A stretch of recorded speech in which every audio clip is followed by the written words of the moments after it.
আগের ভিডিওগুলোতে আমরা জেনেছি আমাদের দেহের যে বাহ্যিক বা আচরণগত যে পরিবর্তন সম্পন্ন হয় আমরা ছোট থেকে বড় হওয়ার যে একটা প্রক্রিয়া, এর মধ্যে যে পরিবর্তন আমরা দেখতে পাই সেটার পিছনে কিন্তু হরমোনের ভূমিকা রয়েছে। অর্থাৎ হরমোনের ফলে আমাদের দেহে বিভিন্ন পরিবর্তন সাধিত হয়। অনেকে কিন্তু কৃত্রিমভাবে হরমোন গ্রহণের মাধ্যমে দেহের যে পরিবর্তনগুলো সেগুলো কন্ট্রোল করার চেষ্টা করে। অনেকে বৃদ্ধি হরমোন ব্যবহার করে, অনেকে আবার স্কিন টোনের জন্য বিভিন্ন ধরনের হরমোন ব্যবহার করে, ইনসুলিন ব্যবহার করে, গ্লুকাগন বাহির থেকে ব্যবহার করে। তো এই যে আমাদের হরমোন বাহির থেকে প্রয়োগ করা, এটার কিন্তু ইতিবাচক এবং নেতিবাচক দুই ধরনের প্রভাব আমরা দেখতে পাই। ইতিবাচক প্রভাবগুলো কি কি? ইতিবাচক প্রভাবের মধ্যে প্রথমে হচ্ছে হরমোন হচ্ছে দেহকে সক্রিয় রাখে। এই যে আমরা হরমোনটা বাহির থেকে যে গ্রহণ করছি, যেই পারপাসে বা যেই উদ্দেশ্যে আমরা গ্রহণ করছি সেই উদ্দেশ্যটা কিন্তু আমাদের পূরণ হয়ে যাচ্ছে।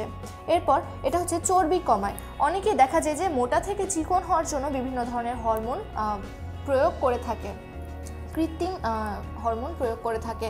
তো এইভাবে সে কিন্তু তার ডিজায়ার যে একটা বডি ফিগার সেটা সে পেয়ে যাচ্ছে, অর্থাৎ বডিতে চর্বির পরিমাণটা হরমোনের মাধ্যমে কমিয়ে দেওয়া যাচ্ছে।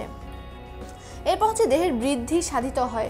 এই যে একটু আগে বললাম বৃদ্ধি হরমোন আমরা কৃত্রিমভাবে অনেকেই প্রয়োগ করে থাকে, সেটা হচ্ছে সেটার ইতিবাচক একটা প্রভাব হচ্ছে আমরা যে দেহের বৃদ্ধির জন্য হরমোন ইউজ করছি, আমাদের দেহের বৃদ্ধি কিন্তু সম্পন্ন হচ্ছে। অনেকেই কিন্তু বৃদ্ধি যে কোনো কারণে কম খাওয়ার ফলে বা জিনগত কারণে কিন্তু বৃদ্ধিটা ঠিকমতো সাধন হতে পারে না।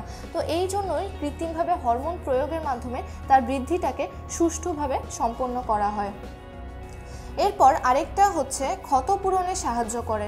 হরমোনের মাধ্যমে কিন্তু অনেক ক্ষতপূরণ করা যায়। যেমন অনেকে কিন্তু অ্যাক্সিডেন্টের পর বা যে কোনো একটা দুর্ঘটনার পর কিন্তু এমন সব ক্ষত সৃষ্টি হয় যেগুলো স্বাভাবিকভাবেই বা ন্যাচারালি কিন্তু ঠিক হতে খুব সময় লাগে। তো এই ক্ষতগুলো পূরণ করা, অর্থাৎ এই যে দেহের টিস্যুগুলোকে ঠিক করা, এর জন্য হরমোনের প্রয়োগ করা যেতে পারে। এরপর হচ্ছে হরমোনের আরেকটা ইতিবাচক প্রভাব হচ্ছে এটা এইডস রোগীদের পেশিক্ষয় পূরণ করে। এইডস রোগীদের কিন্তু পেশিক্ষয় খুব দ্রুত হতে থাকে, অর্থাৎ তাদের যে ইমিউনিটি সিস্টেম সেটা কমে যায় এবং ইমিউনিটি সিস্টেম কমে যাওয়ার ফলে তাদের পেশি খুব দ্রুত ক্ষয় হতে থাকে।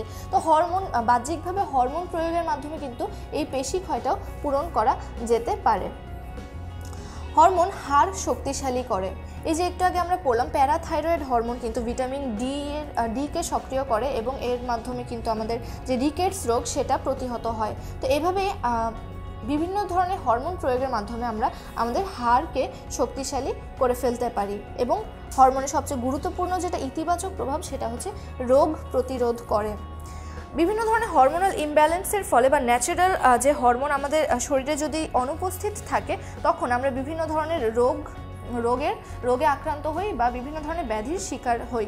তো ওই রোগটা প্রতিরোধ করার জন্য হরমোন কিন্তু ইতিবাচক ভূমিকা রাখতে পারে। আমরা যে হরমোনটা আমাদের দেহে নাই বা যে হরমোনটা পর্যাপ্ত পরিমাণে উপস্থিত দেখতে পাই না, সেই হরমোনটা আমরা বাহির থেকে প্রয়োগ করার পর কিন্তু আমাদের দেহের রোগ প্রতিরোধ ক্ষমতাটা বৃদ্ধি পেতে পারে। এইগুলো হচ্ছে হরমোনের ইতিবাচক প্রভাব। এগুলো ছাড়াও হরমোনের কিছু নেতিবাচক প্রভাব রয়েছে। নেতিবাচক প্রভাবের মধ্যে প্রথমটাই হচ্ছে হাইপোগ্লাইসিমিয়া। হাইপোগ্লাইসিমিয়া বলতে আমাদের দেহে যে গ্লুকোজ হচ্ছে স্বাভাবিকের চেয়ে কম গ্লুকোজ থাকাকে আমরা বলবো হাইপোগ্লাইসেমিয়া। এটা হচ্ছে অতিরিক্ত হরমোন প্রয়োগের ফলে একটা নেতিবাচক প্রভাব এটা পড়তে পারে। এরপর হচ্ছে টার্নার সিনড্রোম। টার্নার সিনড্রোম হচ্ছে আমাদের জিনগত একটা ব্যাধি, যেটা হচ্ছে ক্রোমোজোমের মধ্যে থাকে, ক্রোমোজোম সংক্রান্ত একটা ব্যাধি যেটা হরমোনের নেতিবাচক প্রভাব। এরপর হচ্ছে কার্পাল টানেল সিনড্রোম। কার্পাল থেকে আমরা বুঝতে পারছি এটা হচ্ছে আমাদের অস্থির মধ্যে বা হাড়ের মধ্যে এক ধরনের টানেল সৃষ্টি করে, যেটা হচ্ছে আমাদের এক ধরনের রোগই বলা যেতে পারে। এটাও হয় হরমোনের নেতিবাচক প্রভাবের ফলে।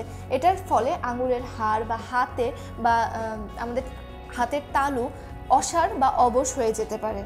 এবং আরেকটা হচ্ছে মারিজ ব্যাধি, যেটা হচ্ছে মুখ, পা, বুক অস্বাভাবিকভাবে ফুলে যেতে পারে।